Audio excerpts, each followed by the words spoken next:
Cosby and money. Bill Cosby was just hit with a verdict in which he's going to be forced to pay $500,000 to a woman he allegedly assaulted back in 1975. So we're going to talk about not just what happened with Bill Cosby, but we're going to talk about the economic implications of protecting wealth in the black male in America and some of the threats that exist for you that you may not know about. So get comfortable, buckle up your seatbelt. We're going to get started on drboycetv.com right now.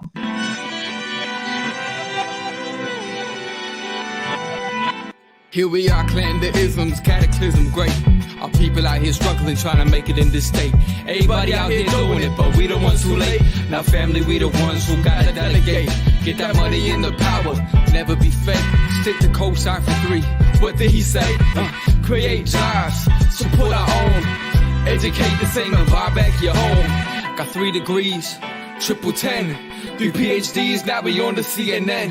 DBTV, let's talk about negligence. Ignorance is bliss, but we can turn it to intelligence. Believe none of what you hear, half of what you see. Let's break it down here on Dr. Boyce TV. Here we are. Hey everybody, what's going on? I hope you guys are doing well. Welcome to drboycetv.com, the home for intelligent black people. My name is Dr. Boyce Watkins.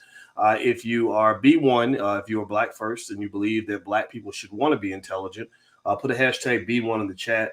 Hashtag B1 is what we run by. B1 means we put ourselves at the top of the priority list. B1 means that we love our black families. B1 means we love our black women. B1 means we love our black children. B1 means we love our black community. B1 means we break generational curses. We don't continue them. B1 also means that we teach ourselves all about wealth. So give me a hashtag B1. I see you, Vernon and S.J. Mitchell and Carolyn Jenkins and Kevin Johnson and Sean Connor. All right, so let me ask you a question. Let's start with a yes or no question. How many of you are aware that Bill Cosby was hit with a verdict out in California? Give me a yes or no if you saw some of what happened in California. And I'm going to pull up the story and just kind of give you the background on it. In case you're not familiar, Bill Cosby was hit with a verdict today. And I'm going to tell you guys the background. Then I'm going to kind of give you the background in the background. I'm going to give you the story behind the story. I'm going to give you the extras that the mainstream media is never going to cover. You guys know I'm a finance professor, so I see the economics behind everything. I'm also an educator, and so I'm always thinking about things carefully. And then thirdly, I'm a black man. I've been a black man my whole life now. I think I'm going to stick with it because I'm enjoying it quite a bit. And one of the things is, as a black man who understands economics very, very well and who knows how to think, I can see puzzle pieces that you may want to consider. So one of the things that we're going to jump into. Now, somebody says, why did your caption say he did it? That's a copy and paste from an article. So I probably should have said that. But no, do I believe that he did it? I don't know that he did it. And I think that that's an important conversation. So here's what it says. It says this. Hit the thumbs up button. Thumbs up, thumbs up, thumbs up, share, subscribe. It says a California jury has found that Bill Cosby sexually assaulted Judy Huth at the Playboy Mansion in 1975 when she was a teenager. Huth, now 64, was awarded $500,000 after 4 bizarre days of deliberations. Although Cosby's team has been accused of sexual misconduct by 60 women, this was the first civil case to reach trial. Cosby, who denies a sexual encounter occurred, did not attend the trial in Santa Monica. According to Tuesday's verdict, jurors believe Cosby intentionally caused harmful sexual contact, that he reasonably believed Huth was under 18, and that the actor was driven by unnatural or abnormal sexual interest in a minor, according to the Associated Press. It's a big setback for the once beloved comedian who was freed from prison last year. However, his spokesman calls the verdict a huge victory. Now, Bill Cosby's spokesman, I can't remember the brother's name, Andrew Wyatt. You saw Andrew Wyatt. Andrew Wyatt came on this channel and gave his perspective. If you look up that video on my YouTube channel, you can find it. He did a good job in terms of explaining his side of the story. And I'm not here. Just one thing I want to tell you is that there is no requirement in this channel for you to agree with me. There is no requirement in this channel for you to take one side over the other. When it comes to Bill Cosby, that I am not here to cape for Cosby. I'm not here to tell you he's a good guy. I'm not here to tell you he never did anything wrong. I'm not here to tell you that he's innocent. The reason that I'm talking about Cosby is because not only can I not tell you that he's innocent, but I don't think you can tell me that he's innocent. I don't think anybody can tell me that Bill Cosby's innocent or guilty. Because remember this, look, how many of y'all were even born in 1975? How many of you weren't even born yet in 1975? Say something in the chat. Give me a yes in the chat. Or if you weren't even an adult or whatever. Like I was 4, so which makes me kind of old. 1975 is a long time ago, a very long time ago. And one of the things that's interesting about this case is that the media will talk all day about the verdict. They'll talk all day about the money. They'll talk all day about the accusation. But one thing they never talk about is they never talk about the evidence. Anybody else ever notice that? They never, ever talk about evidence. They never, ever talk about proof. Do you think that, and give me a yes or no, do you think that proof matters when you're talking about destroying a man's reputation? Do you think that evidence is required when you're talking about taking a person's wealth? I mean, what do you think? Or do you think that for black men, the rule just changes? Seriously, I mean, so when you look at this Cosby thing, you cannot disconnect race and wealth from what's happening here. I would say that the interesting thing about these cases is that you often see racism, almost like that Black Wall Street style racism, kind of pop up, where white women show up, they cry a lot, and they say something terrible happened to me and a black man did it, and people just believe them. And then they pay the money. And Gloria Allred is a brilliant lawyer who knows how to take advantage of all of that. She knows how to basically say, look, hey, she coaches the victims. Hey, make sure you look sad and look, and don't have anybody look into your background. We're going to look into his. We're going to go get him and his background. We're going to scrutinize everything he ever did. But no one can ask you anything about your background, the fact that you smoked crack for 10 years, or the fact that you used to be a hooker, or the fact that you falsely accused other people. None of that's there because you're the victim. You're the sweet little lamb that never hurt anybody. But one of the things that I think is wonderful about this platform and wonderful about being around intelligent black people is y'all ask questions. Y'all want to know what was really going on, what was going down. Like y'all will ask a question like this. I'm going to give B1 people, intelligent black people have this thing called common sense. You have this thing called common sense, and common sense leads you to do things that are unnatural in the world of racism. Common sense says things like, why was a 16-year-old child in the Playboy Mansion anyway? Who took it? Maybe the first person Judy Houth needs to sue are the parents that sent their damn daughter to the Playboy Mansion, or maybe she snuck away. Nobody knows, but why? I mean, isn't the Playboy Mansion? I'm not familiar with all of it. I never went by there. I wouldn't go hang out with it in that place. I'm a married man. I ain't trying to be in no places like that where you run into allegations and all that. But has anybody even talked about this idea that a 16-year-old girl, a child, was hanging out at the Playboy Mansion? Like that right there is enough to make you say, okay, come on, man. Like what are you're hanging in a whorehouse? You're literally in a house of prostitute. I mean, the Playboy Mansion, that's what it was. You paid these beautiful women to come by. These powerful, wealthy men would come in and they would have sex because the pretty girls wanted to be around the powerful, wealthy men. The wealthy men wanted to be around the pretty girls. And that's how human beings get together, and that's how they reproduce. Things happen. So that question, it's interesting that question isn't being asked. And it's interesting that evidence is never discussed. They never discuss evidence. It's almost as if the accusation is the evidence itself. See, this is the way the world works when you're black. The accusations are their evidence. The verdict is their evidence. The media reporting on it becomes their evidence. But if you read through most of these stories, I challenge you to find any story. And again, I'm not defending Bill Cosby. I'm not a guy who's going to apologize for the fact that he should have been hanging out a little bit more with his wife. I think that he was getting out there and getting into situations a little bit too much. The drugs and the random women and all that. This is going to lead to my next conversation on this in a second, but I want to get through the basics first. This is the conversation I would have with my son about choices and putting yourself in certain situations. When you are running around and you think you ain't black no more, and you got a little money in your pocket, and all the Beckys and the Karens and the Melissas are chasing you down, telling you the man, and you think that you are immune like Teflon and can't nothing happen to you. You know what happens to you? Especially if you're a rich black man. You know what happens to you? Let me show you what happens to you. Anybody know this guy? Give me a yes in the chat if you know who this guy is. And if you know who this guy is, put his name in the chat. Who is that guy that I just put on the screen right there? Somebody tell me, who is that? Let's play Name That Black Man. Can anybody name who this guy is? This guy, for those of you who don't know, those of you who don't follow football, his name is Deshaun Watson. Now, Deshaun Watson just signed the largest, if I'm not mistaken, one of the largest NFL contracts in football history. He signed a contract. I want to say he got about $260 million, most of it guaranteed. I believe he got a $45 million signing bonus. And they got Deshaun strung up like Kunta Kinte right now. They got that man by the testicles so bad, it's ridiculous.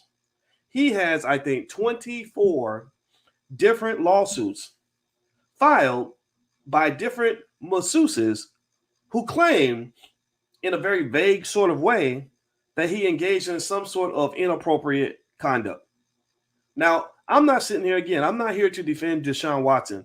He clearly must be stupid if he's running into all these situations with all these random women that don't care nothing about you. But what I'm simply saying to you is this. Look, first of all, we know the evidence is flimsy. We know it's a money grab. We know that. In fact, let me ask you this. Do you think that they'd be going after these men if they didn't have hundreds of millions of dollars? Give me a yes or no. Do you think that these men will be getting targeted by Gloria Allred if they were just random dudes? Yes or no? How many of you, give me a yes or no, do you think that Bill Cosby and Deshaun Watson would be targets of these lawsuits if they were broke? This is me putting on my finance professor hat. I'm putting it on right now because this is an economic conversation. This is what it means to protect your black wealth, black man. You got to think about the situations you put yourself into, black man. And now y'all know me. I'm gonna challenge the Karens and the Beckys and the white folks all day long, but I'm gonna also challenge the black man, black man. You can't be running around with any old random trick that with a big booty, black man. You can't be putting yourself in stupid situations, black man, because they want to take everything you got, black man. And they know that you have a tremendous vulnerability in this society. Your vulnerability is the color of your damn skin. They know that if they accuse you of anything with no evidence at all, without any proof whatsoever, that people will believe them just because she's white and you're black. There was another football player by the name of Maurice Clarett who plays for the Dallas Cowboys. Maurice Clarett, I knew about Maurice because his father is one of my Facebook friends. Also, Maurice graduated from the Ohio State University, which is where I got my PhD. Maurice Clarett had a white girlfriend who stepped out there and said she got mad because Maurice didn't want nothing to do with it. He was moving on like college guys do. He told her, get lost. He had a party. He didn't invite her in. She's outside. She's drunk, banging on the door. Let me in. Let me in. And you know what she said? Let me tell you what she said. She said, I'm a white girl.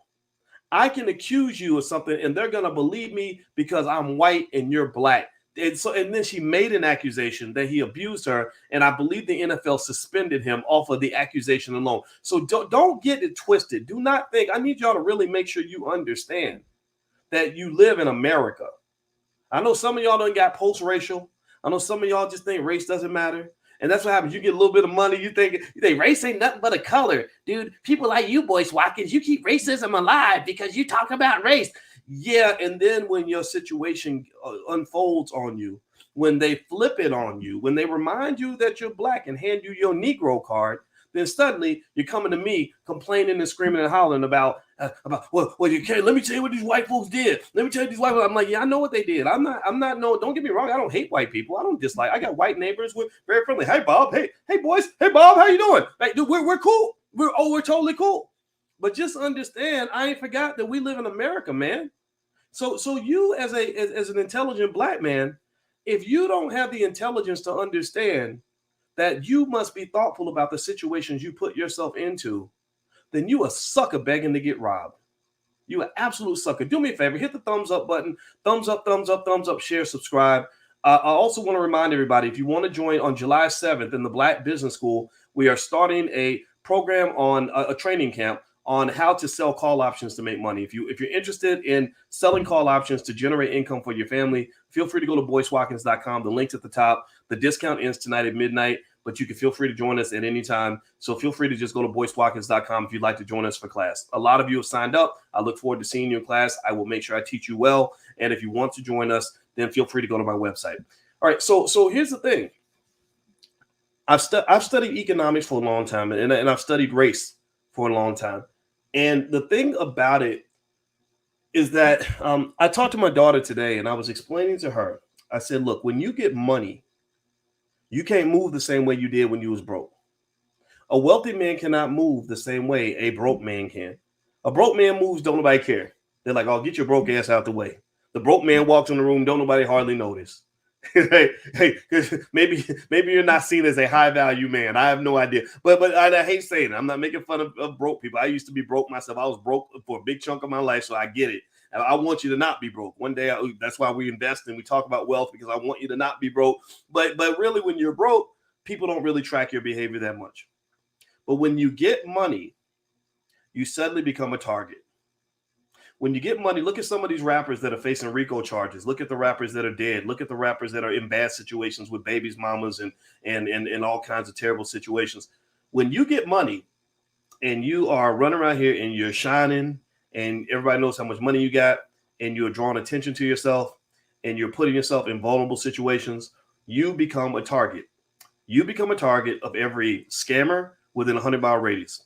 You become a target of every gold digger within a 1,000-mile radius.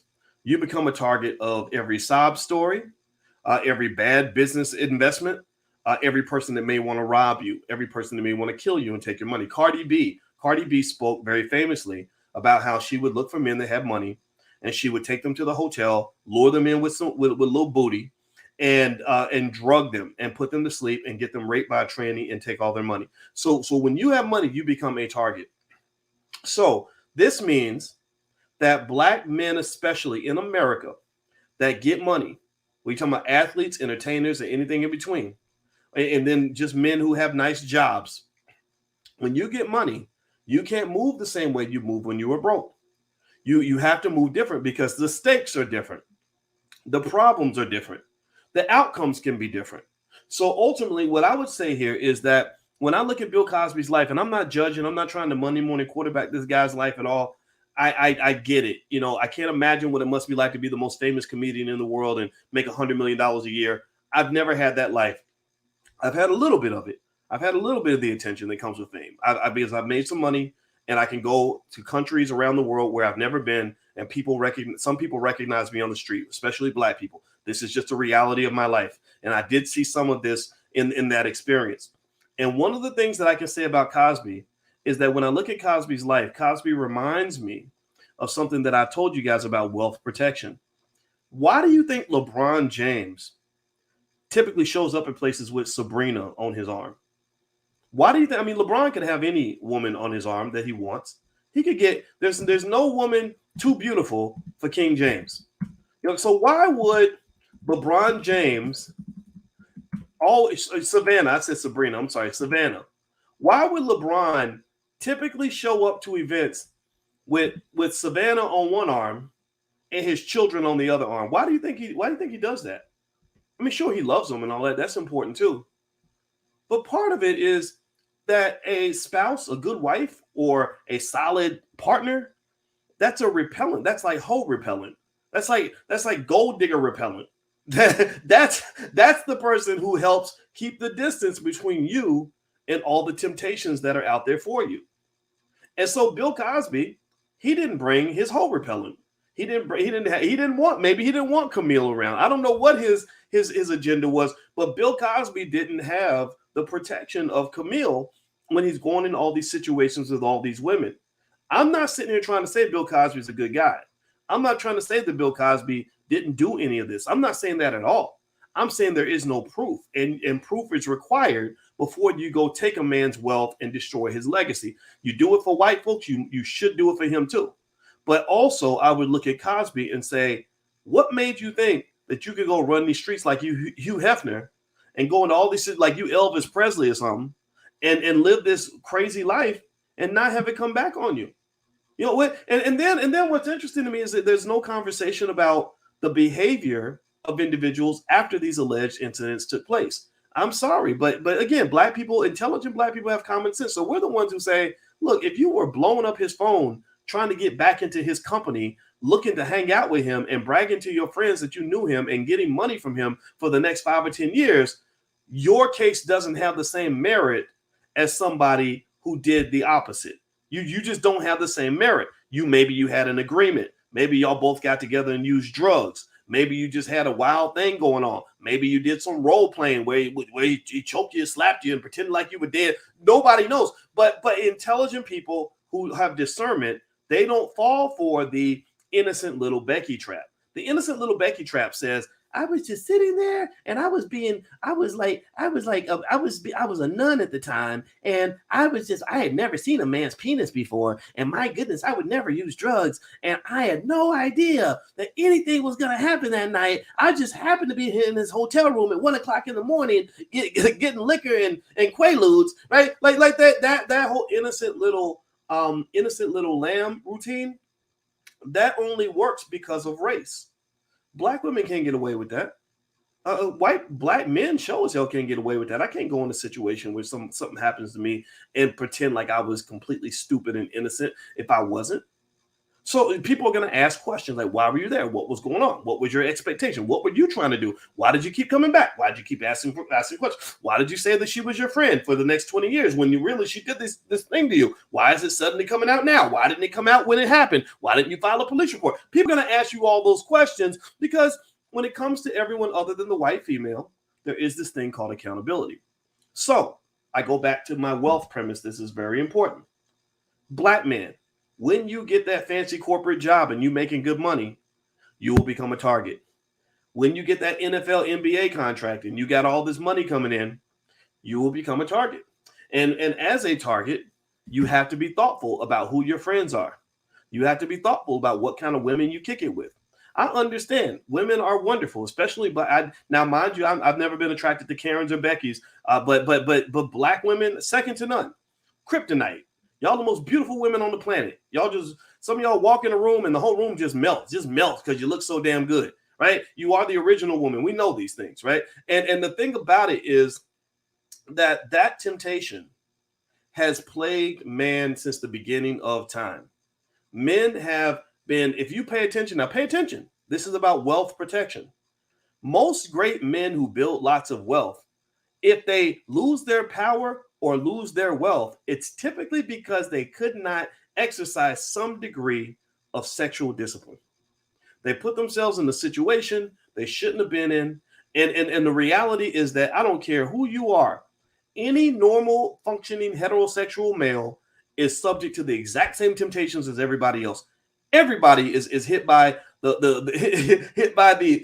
attraction to beautiful women. That is never going to go away. And some of y'all women, y'all know that. Y'all know this. Some of the women, they'll creep right up and say, hey, is Dr. Alicia not around? Where's she at? When's she coming back? She's such a nice lady, right? and then I'll be like, oh, I know what you're doing. I know what you're doing. You trying to flirt, right? And so in this life, I mean, these things happen. So what I would just generally say to you is that when I look at Deshaun Watson, I'm sitting there thinking, why would a man with a $250 million contract ever even spend any time with any woman where there isn't some sort of written agreement or some sort of protection in place to protect her from walking out of there making an accusation against you? They haven't even really detailed the accusations from what I understand about Deshaun. They just like he engaged in inappropriate behavior. He made them uncomfortable. So you really mean to tell me, and pay attention, this is racism. This is racism talking.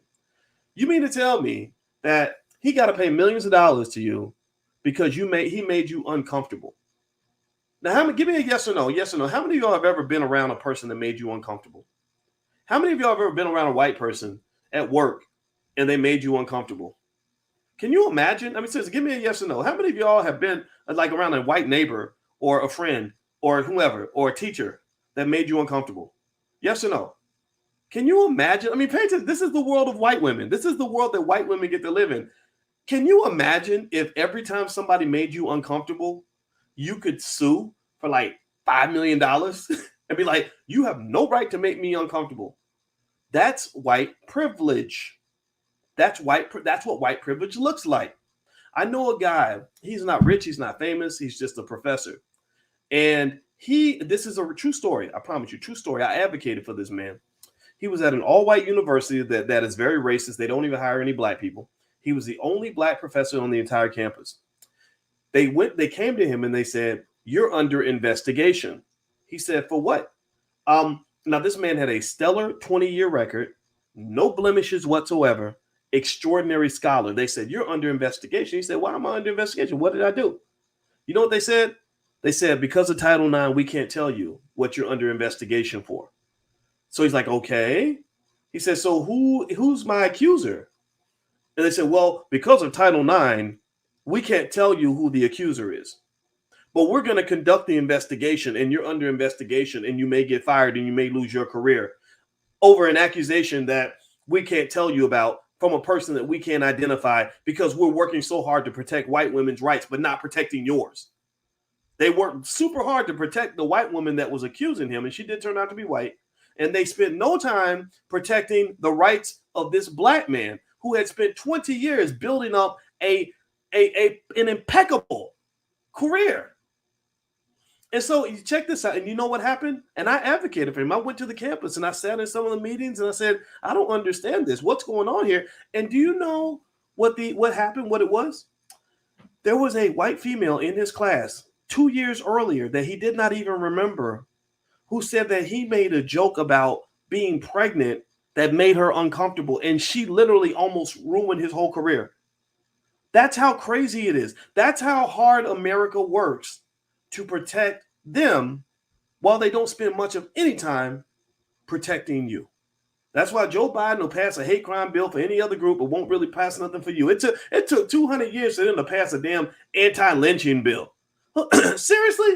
How about you pass that sucker 100 years ago? Maybe an anti-lynching bill would have really been relevant back in 1902, but it literally took you 100 years just to give black people an anti-lynching bill. There is no effort to protect the rights of black people, particularly the black male. But there is every effort on earth to protect the feelings and the sensitivities of a white female. That's why a lady that was with Fox Sports, I think her name was Erin Andrews. One time she was in a hotel and something terrible happened. The hotel guy was a pervert. He put a camera in there and he saw her naked. Oh my God, he saw a white female naked. Do you know she got $50 million for that? $50 million. How many of y'all would let somebody see you naked for $50 million? Give me a yes or no. Come on, how many freaks and weirdos we got in the room? How many of y'all would let somebody see you naked for $50 million? I'm raising both hands. If you told me you had $50 million for me in the bank and I knew it was there, I would get naked right now. I'd get naked on my podcast for $50 million. I said right now, I'll be like, Dr. Boyce was naked on the podcast. Well, he got money. Oh, okay, that makes sense. I'd be jiggling all my junk for $50 million. And so the idea, now pay attention now, the interesting idea here, I'm being silly, but the interesting idea here is that the white female is so cherished. She's so important. She's so significant. She's so untouchable that if you offend her, you're going to pay money. If you see her naked, you're going to pay money. In Black Wall Street, when the guy accidentally touched her body, all of Black Wall Street got burned down. Emmett Till whistled at her, and then he got murdered. Do you understand? Do you see the pattern here? Do you see the trend here? Do you see the trend? And the thing about it is that at the other end of the spectrum of protection from the white female is the black male. If you look at incarceration rates, white females have a very low incarceration rate, even when they commit the same crimes. This society does not like to put white women in prison. They only do it in extreme circumstances. But they'll lock a black man up for nothing. They'll lock you up quickly. That's because in this society, they are seen as gold. You are seen in the eyes of some to be almost like a rodent. People want to exterminate you. They want to eliminate you. And then when you become one of those highfalutin Negroes that's walking around with $100 million in your bank account, feeling like you really equal, like you really don't fit in, like you really have integrated, you really are Dr. King's dream, that's exactly when they chop your balls off in public and cut you off at the knees just so they can say, look at that Negro now.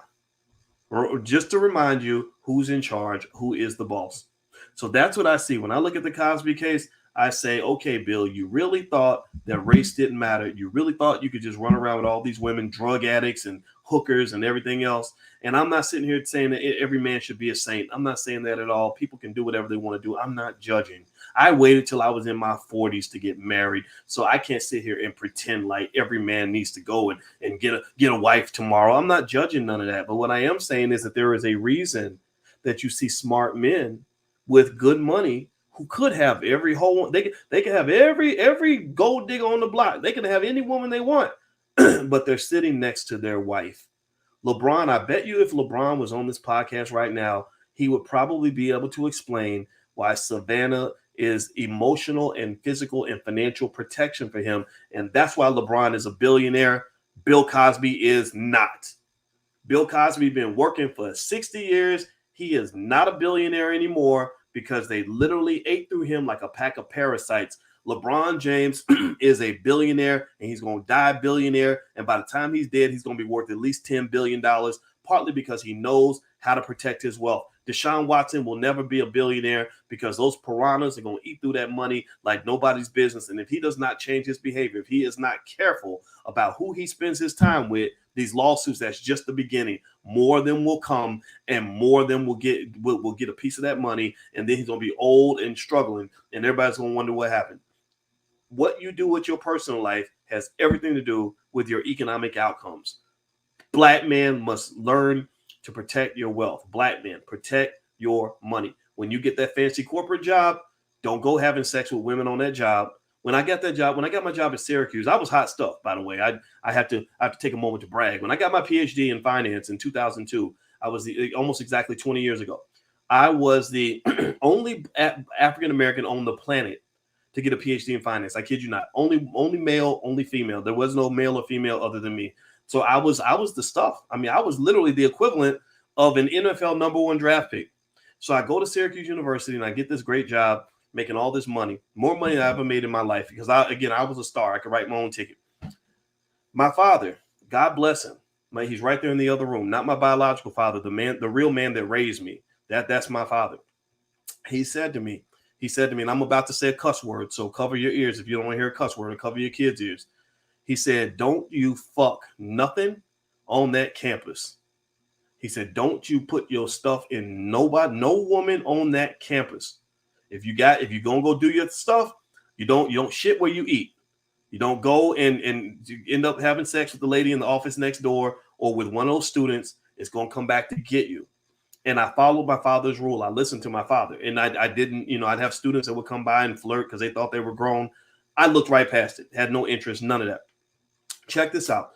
There was another young professor who was there at the same time as me, the exact same age as me. So we're young. We're like early 30s. So we're still in that age where the young girls, young girls that think they grown, be trying to flirt with the professors and all that. We're kind of in that flirting age where the graduate students and the undergrads, some of them would flirt with us. Probably him more so than me. He was a good looking guy. And, but things would happen. Right. And he ended up sleeping with one of the students. He slept with a student that was in his class, and she got an A in the class, right? I guess she couldn't, if she got a B, that'd be something else. And literally 6 months after they finished their relationship, she charged him with sexual misconduct. And I remember hearing sexual misconduct, and I said, "Is that rape? What is that?" And I still don't know exactly what it was, but and I'm not going to say his name because I don't want to embarrass him. But literally, they had this man's face. Let me just tell you, his face, this is a professor, PhD professor. His face was on TV like OJ Simpson. They had his mugshot. It was like a mugshot or something right on TV. I don't know if it was a mugshot or something, but I was like, whoa. And so ultimately, I remember thinking about that, and I said, man, my father was right. So ultimately, what you have to do, really, you have to understand, and I think there's a parallel for women too, right? A lot of I've seen women who have money, who are doing well economically, particularly single Black women that are doing well. They get lured in by the men they call the hobosexuals. Dolores Jones had a term. They used that term. It was the hobosexuals. The guys that ain't got no money, ain't got nothing going on, but they got something good going on between their legs. So they come in and give you some good sex, and in exchange, you take care of them and pay them money and let them sleep on your couch and all that, right? And so you see women get taken advantage of in a very different way, where the thing that they want is used to lure them in and to get access to their resources. But then also with men, it goes back 100,000 years. You put pretty women in front of men, our IQ tends to drop, and we end up putting ourselves in situations that cause us problems later on. So just, pay attention. The world is a textbook. There are wealth lessons everywhere. And when I talk to you guys about protecting wealth, I'm not just going to talk about buying put options or diversifying your 401k or making sure you have multiple streams of income. None of those things matter if you're out here in the streets acting a goddamn fool. None of those things matter if you're out here putting yourself in risky situations. None of those things matter if you out here tricking away your money because you don't have discernment to know that a person trying to live a life on level 10 does not need to be kicking it with people who operate on level 2. When you are a guy who's got a bright future and you're doing extremely well, why are you at the strip club sleeping with women who will kill you, ruin your life, and take all your money? Why would you do that? So what I would just say in general is that is that intelligence and discernment is extremely important. And the other thing that's interesting too is when you're talking about just general advice and thoughts on this, I can give you my perspective on it, but my advice is not the be all end all. But I will just tell you this too. I see a lot of people that get this weird relationship advice where they link everything in relationships links up to two things: what somebody looks like and how much money they have. If the woman's beautiful, she's a high value woman. If the man got money, he's a high value man. There's about 10 or 15 different criteria that determine whether or not you are a high value person that deserves to be in my life. What you look like is like step one. That might be step one. My wife is the prettiest woman I ever met. But there was about 9 other criteria, at least, maybe 10 or 11 or 12 that I evaluated to determine if I want to trust my wealth, trust my life, trust my well-being, trust my safety to this person. And it went far beyond just looking at the size of her booty. So I would just tell you guys, wherever you're getting your advice from, if you are a true king, if you are truly a man who's trying to be a king, understand this: kings have to realize there are always threats. Kings must be strategic. Kings must be intelligent. Kings must be observant. Kings must understand all the strengths, weaknesses, opportunities, and threats that exist around them at all times. And some of y'all sons of bitches ain't acting like no goddamn kings. If you out here making money and you got your little business and you're doing well and you're putting yourself in bad situations where bad things can happen to you, then eventually somebody's going to come get you. They're going to take everything you got and you're going to be sitting there crying because they got you. They tricked you into it. So be smart, be intelligent. I like to use that word intelligent. I know the word intelligence offends some people. Some people don't like it. They think that when I talk about black people being intelligent, that's being uppity. Ain't nothing uppity about being smart enough to know how to protect what the hell you got. If you can't protect what you got, somebody will always take it. And the person who takes it might show up as a pretty girl in a tiny dress. So you got to always be mindful of everything around you. Always be aware of your surroundings. Always live with your head on the swivel. And that's not just for the men. That's for the women too.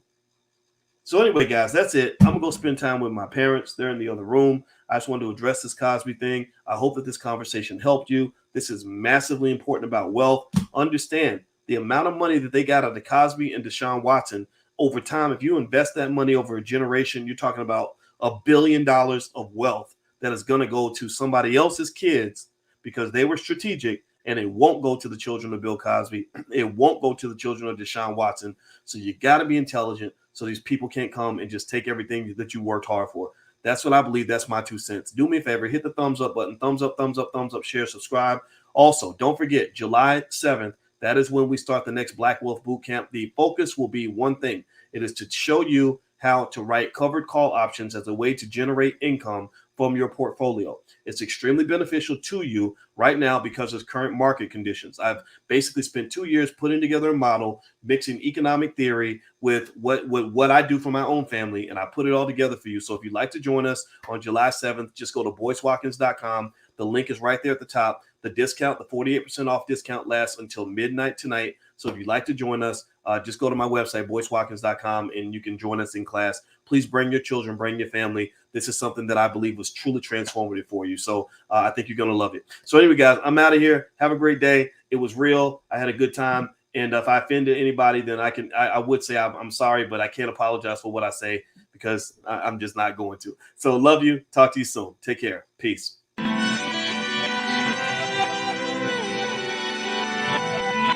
Here we are, clan the isms, cataclysm great. Our people out here struggling, trying to make it in this state. Everybody out here doing it, but we the ones who late. Now family, we the ones who gotta delegate. Get that money in the power, never be fake. Stick to co-sign for 3. What did he say? Create jobs, support our own. Educate the same and buy back your home. Got 3 degrees, Triple 10, 3 PhDs, now we on the CNN. DBTV, let's talk about negligence. Ignorance is bliss, but we can turn it to intelligence. Believe none of what you hear, half of what you see. Let's break it down here on Dr. Boyce TV. Here we are.